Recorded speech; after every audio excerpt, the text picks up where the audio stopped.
Tailoring Tamil உறவுகளுக்கு வணக்கம். இன்றைக்கி நம்ம லைனிங் ப்ளவுஸோட பார்க்கலாம். இதான் ஸ்டார் நெக்குன்னு சொல்லுவாங்க எங்கள் ஏரியாவில். உங்கள் ஊரில் வேறு பேர் இருக்கலாம், பார்த்துக்குங்க. இந்த வடிவத்தை மட்டும் கவனிச்சுங்க.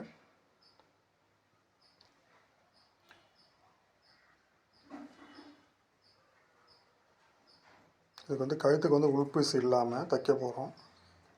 மீதி திட்டத்துக்கு தையலை கொடுத்துக்கணும். கரெக்டாக அந்த ஷார்ப்பாக அந்த ஹெண்டில் வச்சு ஊசியை உள்ளாட விட்டு திருப்பணும். ஒரு பாயிண்ட்டை கூட மிஸ் ஆகக்கூடாது.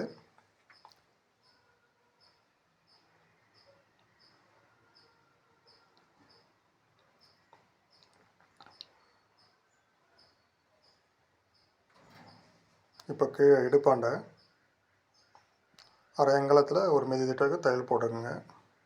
மீதி காலங்களும் நமக்கு வெளிப்புறம் மடிப்புக்கு ஃபினிஷிங் கிடைக்கும்.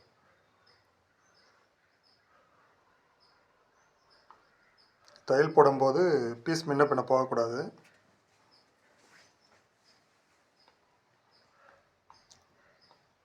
இப்போ உங்கள் கழுத்தில் அந்த திரும்புகிற இடத்துல 3 இடத்துலையும் லைட்டாக கட் பண்ணிக்கணும்.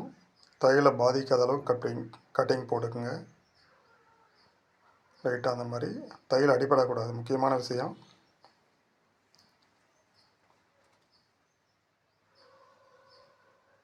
எல்லா இடத்துலையும் போட்டுக்கலாம், ஆனால் தையல் அடிபடக்கூடாது.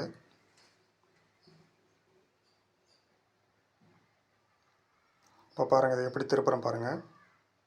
கையார உள்ளே விட்டு பீஸ் அப்படி இழுத்துக்கணும். இழுத்துட்டு இடுப்பு ஜாயிண்ட்டை நல்லா கீறி விட்டுக்கணும்.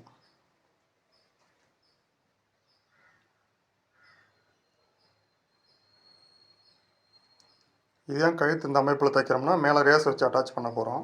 ரேஸ் இல்லாமல் எம்மிங்கோ இல்லை வட்ட தையலைனா எக்ஸ்ட்ரா பீஸ் நம்ம உள்ள மடிப்பு கொடுத்து தான் ஆகணும். ரேஸ் வர அமைப்புக்கெல்லாம் இப்படி தைச்சாலே போதுமானது. நல்லா கீறி விட்டுக்கிட்டு பாருங்கள், இந்த மாதிரி லைனிங் வெளியே தெரியாத அளவுக்கு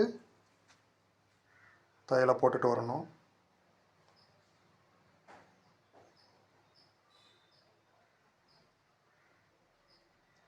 ரொம்ப ஹெண்டெல்லாம் போக தேவை தையலை லைட்டாக உள்ளார தள்ளி போடுங்க.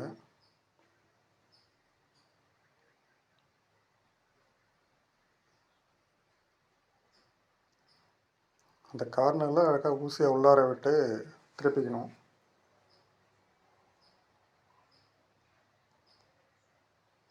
பாருங்கள், இந்த அளவுக்கு சுருக்கம் இல்லாத அளவுக்கு நல்லா பீஸை தள்ளி தள்ளி, அதே நேரத்தில் லைனிங் பீஸ் மேலே வரக்கூடாது, மேலே தெரியக்கூடாது.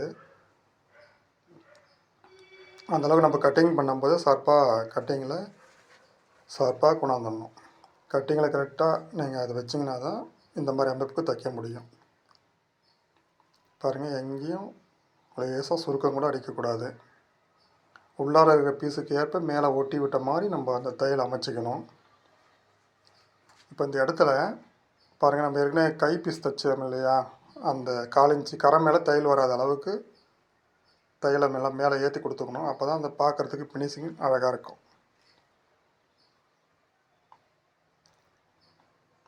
பாருங்கள், சைடில் இது சப்போர்ட் தையல் கொடுத்துக்குவோம்.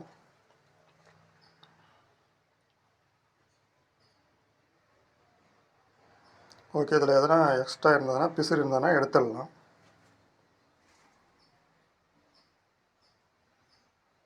இந்த மாதிரி நூல் எக்ஸ்ட்ரா இருக்கிறத கட் பண்ணிக்கங்க.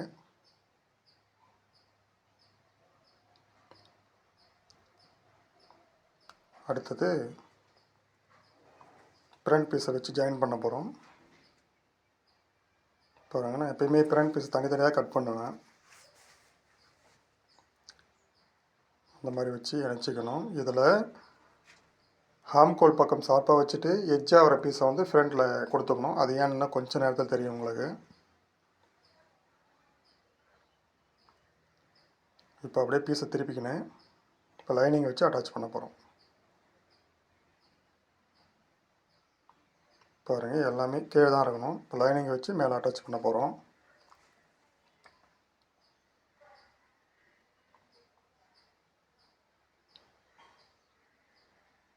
ஃபஸ்ட்டு ஆம்கோல் பக்கம் ஷார்ப்பாக வச்சுக்கோங்க. வச்சுட்டு இங்கே கழுத்து பக்கம் முடிகிற இடத்துல இருங்க அந்த தையலை போட்டுட்டு அப்புறம் சொல்கிறேன்.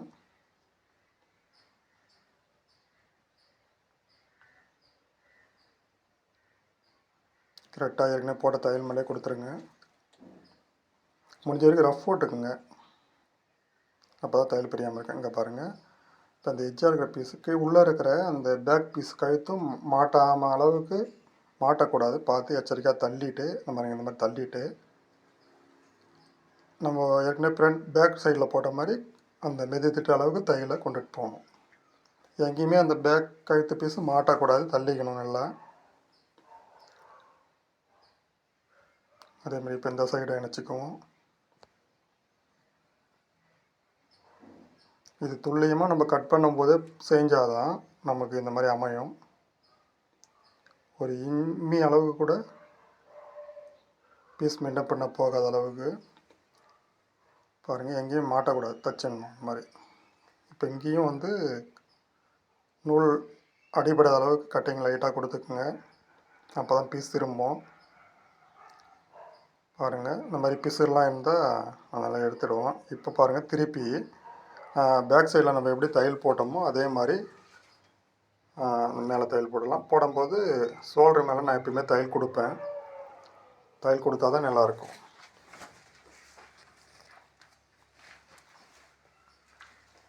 ஷோல்டரில் தையல் போடும்போது எட்ஜில் கொடுத்தா போதும், அப்போ தான் ஃபினிஷிங் நல்லாயிருக்கும்.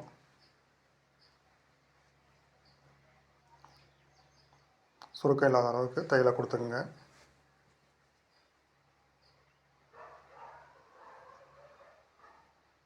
சுருக்கம் இல்லாத அளவுக்கு தள்ளி தள்ளி, அதே மாதிரி லைனிங் மேலே தெரியக்கூடாது.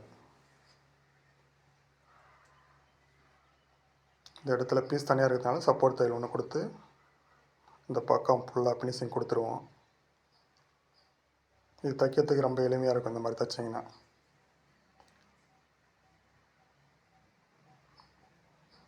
இந்த தையல் சுற்றி சப்போர்ட் தையல் பண்ணும்போது மிதிட்டத்துக்கு போட்டு கட் பண்ணிக்கோங்க. இப்போ பாருங்கள், இந்த பக்கமும் அதே மாதிரி இந்த தையலை நான் கிழந்து போடுவேன். உங்கள் சௌகரியம் நீங்கள் இங்கே ஒன்றா ஆரம்பிக்கலாம். நமக்கு தேவை உள்ளே இருக்கிற லைனிங் பீஸ் மேலே தெரியக்கூடாது, சுருக்கம் இருக்கக்கூடாது, 2 விஷயத்தை கவனித்தா போதும்.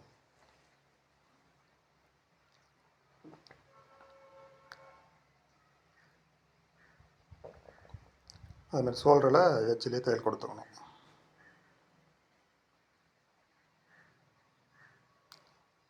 ஓகே, பாருங்கள், இந்த மாதிரி தள்ளி தள்ளி சுருக்கம் இல்லாத அளவுக்கு தச்சுக்கோங்க.